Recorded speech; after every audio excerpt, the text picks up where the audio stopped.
Егер түсіңде зауыт көрсең, бұл еңбек пен өндіріс жолындағы күш-жігеріңнің нәтижесін, мақсатқа жетуге деген ұмтылысыңды білдіреді.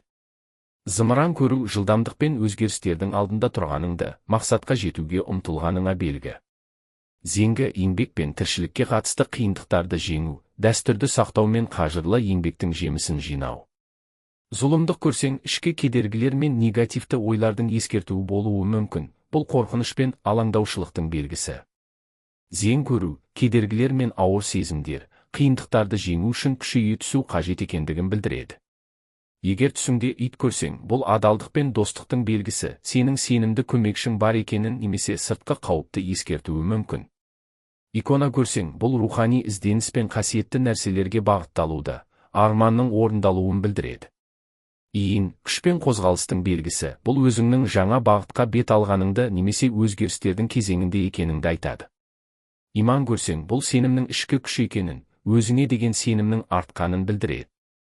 Ісік, қорғану мен күштің белгісі, бірақ ішкі мәселелерді шешу қажеттілігін көрсетеді.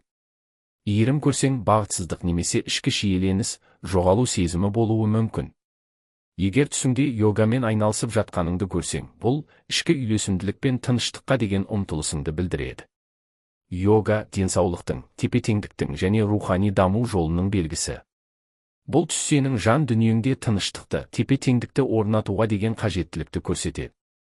Сондай-ақ ол өзін-өзі түсіну, өзіңмен байланысты нығайту үшін уақыт бөліп, ішкі дауысыңды тыңдайтын кезің келгенін білдіруі мүмкін. Йод көру қалпына келу мен жаңарудың белгісі, денсаулықтың жақсаруын білдіреді. Йога позасы өзіңді түсіну, тепе-теңдік табу мен ішкі тыныштықты іздеу. Емен елін көру, экзотикалық және жаңа мәдениеттерге, бөтен жерлерге деген қызығушылықты, жаңа мүмкіндіктер мен өзгерістерді білдіреді.